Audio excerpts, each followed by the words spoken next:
नमस्कार. रिधी व्हॉईसमध्ये आपलं स्वागत आहे. विरह भाग 3. कॉलेज संपले आणि वाटा वेगवेगळ्या झाल्या. दोघांनाही पुढे शिकायचे होते. त्या दृष्टीने प्रयत्नही सुरू झाले. थोडे दिवस कॉलेजच्या आठवणीत गेले आणि मग नव्या आयुष्याला सुरुवात झाली. नवे जग, नवे लोक आणि हवं ते सगळंच मिळालं होतं. पण कसली तरी कमी जाणवत होती. काय ते हेरायला जरा वेळच लागला. त्या नव्या जगात सर्व काही होते, फक्त ती सोडून. तिची कमी प्रत्येक क्षणाला जाणवू लागली. तिने यामागे केलेल्या प्रत्येक गोष्टीचे महत्त्व कळू लागले. आता तिला कायमचं गृहीत धरले हे जाणवू लागले. आपल्या जीवनाचा ती एक अविभाज्य भाग होती हे कुठून तरी जाणवून गेले. दिवस रात्र मन तिच्याच आठवणीत रमू लागले. अधूनमधून मेसेजवर विचारपूस होत असे, पण त्याने समाधान होत नसे. चुकून कधी फोनवर बोलणे झाले तर तेही थोडक्यात उरकत असे. मनात हुरहुर मात्र राहून जाईल. हे सर्व तिला सांगून टाकावे आणि मोकळे व्हावे. अगदी नेहमीसारखेच असे वाटे, पण हिंमत होत नसे. असलेली मैत्री ही नाते गमावण्याची भीती वाटे, पण त्यापेक्षा तिला गमावण्याची भीती अधिक तीव्र असे. तिला सांगायचे तर होते, फक्त योग्य वेळेची वाट पाहून.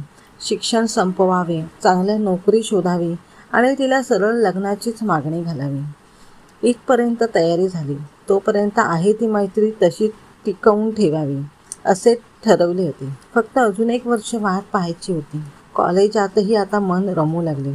तिच्या आठवणीत एक एक दिवस निघत होता. ती आपली होणार या भावनेने मन सुखावून जात असे. तिच्यासोबतच्या पूर्ण आयुष्याची स्वप्ने रंगवून झाली होती. येणारा प्रत्येक दिवस आपल्याला तिच्या जवळ नेत आहे असे वाटे. कॉलेज संपले आणि नोकरीही मिळाली. सर्व काही आता हातात येत असल्याचे जाणवत होते. आता मात्र एक क्षणही गमवायचा नव्हता. तिला नोकरीचीही बातमी द्यायची होती, पण एका मागणीसोबत. तिला भेटून सांगायचे ठरले. त्या फक्त विचारानेच मन फुलून गेले आणि तेवढ्यात मोबाईलचा आवाज आला. तिचा मेसेज होता. लगेच बघितला आणि क्षणभर तो थक्कच झाला. हात थरथरले आणि डोळ्यातून आसवे दाटले. समोर जे काही होते त्यावर विश्वासच बसत नाही. जिला आपण मागणी घालायची होती तिच्याच लग्नाचे निमंत्रण हातात होते. नियतीने आपल्या प्रकारे खेळ खेळला होता. त्याच्यावर आभाळ कोसळले. सगळ्या स्वप्नांची माती झाली. क्षणात सगळे शून्य झाले.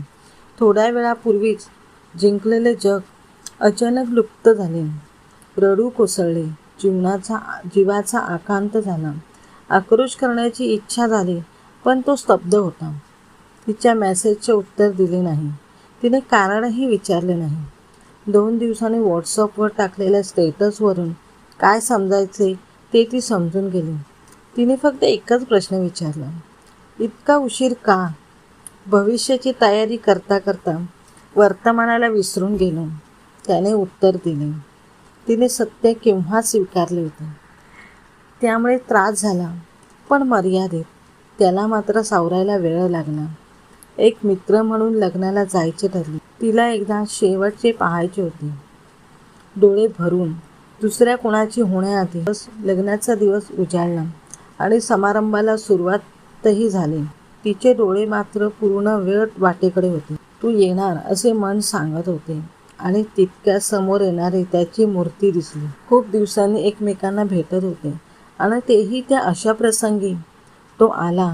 तिच्यासाठी आणलेला गुलाबाचा गुच्छ त्या दोघांच्या हाती दिला. तिला पुढच्या आयुष्याच्या शुभेच्छा दिल्या आणि क्षणात चालताही झाला. ती मात्र स्तब्ध होती, निशब्द. तो आला आणि गेलाही. ती त्याच्या पाठमोऱ्या आकृतीकडे बघत राहिला. प्रेम तिनेही केलं, प्रेम त्यानेही केलं. फक्त वेळ चुकली आणि याची जाणीव जेव्हा दोघांनाही झाली तेव्हा मात्र वेळ निघून गेली. तिच्या पुढे नवे आयुष्य होते आणि त्याच्याकडे तिच्या आठवणी होत्या.